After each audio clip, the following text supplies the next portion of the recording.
Rayman 3 es la polla, de los mejores juegos de Rayman que he jugado, y aún tiene debatiendo los fans si es mejor que Rayman 2, pues muchas de sus características, como el combate, los escenarios y el gameplay, para muchos son mejores que lo visto en Rayman 2. Pero como pasa con cualquier otro juego, hubieron muchas cosas desechadas y cambiadas de Rayman 3, que si se hubieran quedado en la versión final del juego, Rayman 3 sería bastante diferente, desde una historia más fantasiosa, enemigos desechados y escenarios ambiciosos que fueron cambiados. Pero esto solo es la punta del iceberg, porque aún hay muchas más cosas, así que chavo chava, ponte cómodo y déjame que te enseñe el contenido eliminado de Rayman 3.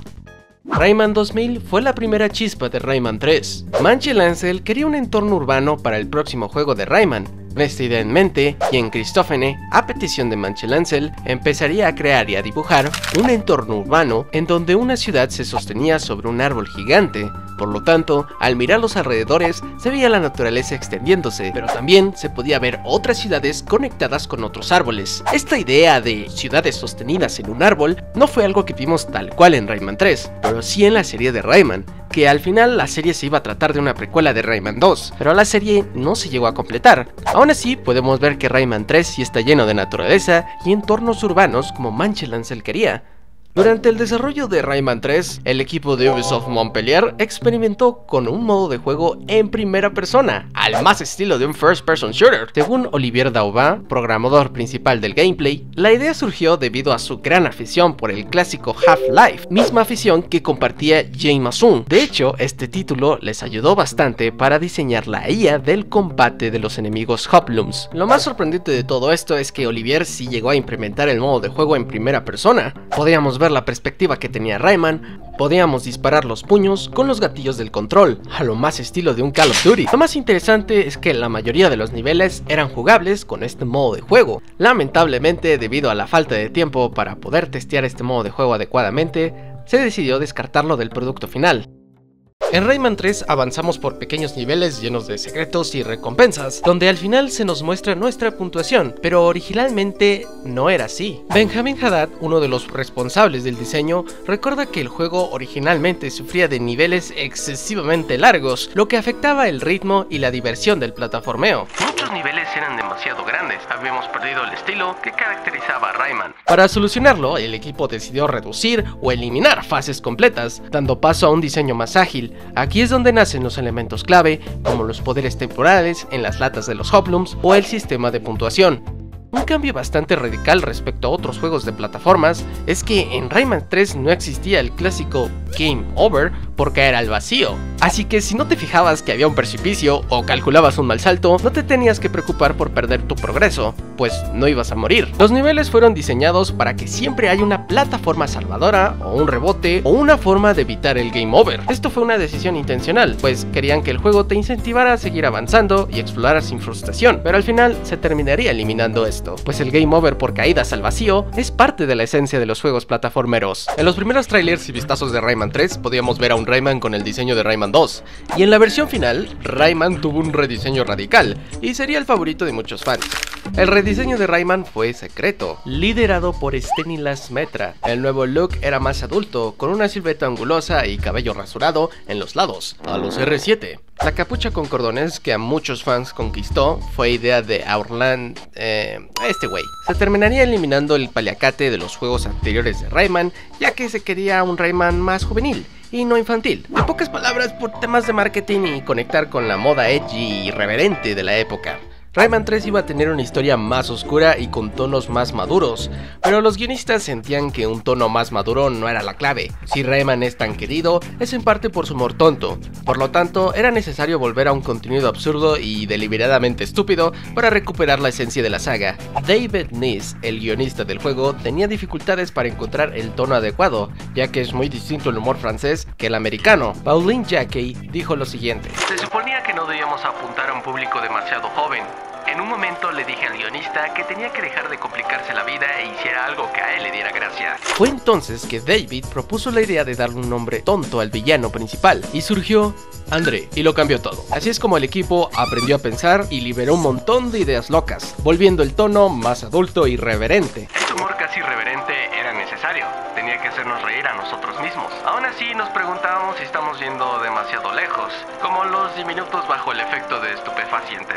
Para evitarse problemas, David escribió los diálogos de una forma inocente, lo cual permitió que las ideas pasaran el filtro, pero lo más probable es que los diminutos bajo los efectos alucinógenos haya sido eliminado o suavizado en la versión final del juego. ¿Se imaginan a Globox con la voz de Jack Black? El equipo francés quería llevar la saga a otro nivel, y eso incluía un doblaje profesional por primera vez. Ubisoft consideró a Jack Black para interpretar a Globox. Querían que Globox fuera un personaje caótico, divertido y completamente random, un estilo muy Jack Black.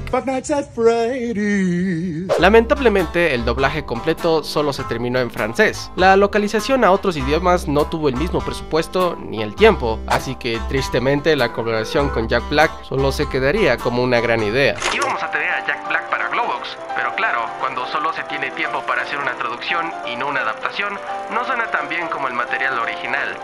En la versión beta de Rayman 3 se eliminaron varias cosas. Clark el gigante aparecía en el juego, Murphy iba a estar más tiempo con Rayman y los Hoglums podían hablar, pero aún hay más. Los poderes que tiene Rayman se obtenían a través de los lums de plata, en lugar de las latas. Estos poderes incluían cargar los puños más rápido, disparar con ambos puños, desplazamiento lateral y un poder llamado Razibus, que permitía a Rayman lanzar sus puños más lejos y golpear múltiples enemigos, algo así como un boomerang. También en la beta se eliminaron varias tramas. Ejemplo, Rayman y Globox usaban un pájaro gigante llamado Wallach para viajar entre los mundos, pero al sobrevolar el pantano de la penumbra, el Wallach se lesionaba, obligándolos a aterrizar. Globox decidía quedarse con el Wallach mientras Rayman buscaba el antídoto adecuado para curarlo. Entonces Murphy aparecía y le aconsejaba a Rayman que pidiera ayuda a Begoniax. Begoniax acepta curarlo con la condición de que Rayman le trajera un elixir de belleza escondido en los pantanos. Algunas cinemáticas fueron cambiadas, la más relevante es cuando derrotamos a Razov. En la original podemos ver como el pobre es secuestrado por Begoniax, obligándolo a ser su esposo, y en la beta podemos ver cómo estos dos se enamoran al verse, e incluso Razov le agradece a Rayman por esto. También hubieron varios niveles y minijuegos que no vimos. Se planeaba tener un mundo acuático, pero nunca llegó a completarse, y lo más parecido que tenemos es la boss fight con Celoche. También íbamos a tener un minijuego de ajedrez a lo Harry Potter, pero sin duda el minijuego más interesante de todos era el de Showar, un enemigo eliminado de Rayman debido a su gran tamaño. La historia de este enemigo es interesante, pues Showar es una criatura bondadosa del claro de los sueños. Showar, al ver al pobre de Rayman sin extremidades, pensaba que este sufría de dolor, así que, como el ser bondadoso que es, decide acabar con su miseria matándolo. Y de eso iba a tratar el minijuego, de escapar del bondadoso y amigable de Showar. Pero el material que más fue eliminado son los personajes y enemigos, siendo para mí los más relevantes Clark, la Dalí que al final apareció como un easter egg, el anterior mencionado Showar, Zack, una criatura que iba a estar en el nivel acuático, el Wallach que iba a ayudar a Rayman a viajar entre los mundos, los Hoglum siameses y por último los Moodybugs o Moody's. Estos aparecían como enemigos de menor tamaño, pero después fueron modificados para que fueran enemigos de mayor tamaño, siendo bastante imponentes, pero al final fueron eliminados como todos los demás. Sin duda Rayman 3 escondía varias sorpresitas. De todo el material o decisión que haya sido eliminada, ¿cuál fue la que más te dolió? En lo personal, yo sí quería ver a Jack Black como Globox. Espero y consideren esto para algún futuro juego. Y bueno, si es que sigues por acá, agradezco mucho que te hayas quedado hasta el final del video. Y si te gustó el video, por favor me ayudarías mucho con un like o un comentario. Así de paso me inspiras para crear contenido similar a este. Y si te quedaste con ganas de ver más curiosidades de la saga Rayman, te dejo un par de videitos por aquí. Sin más que decir, se la lavan, chavos.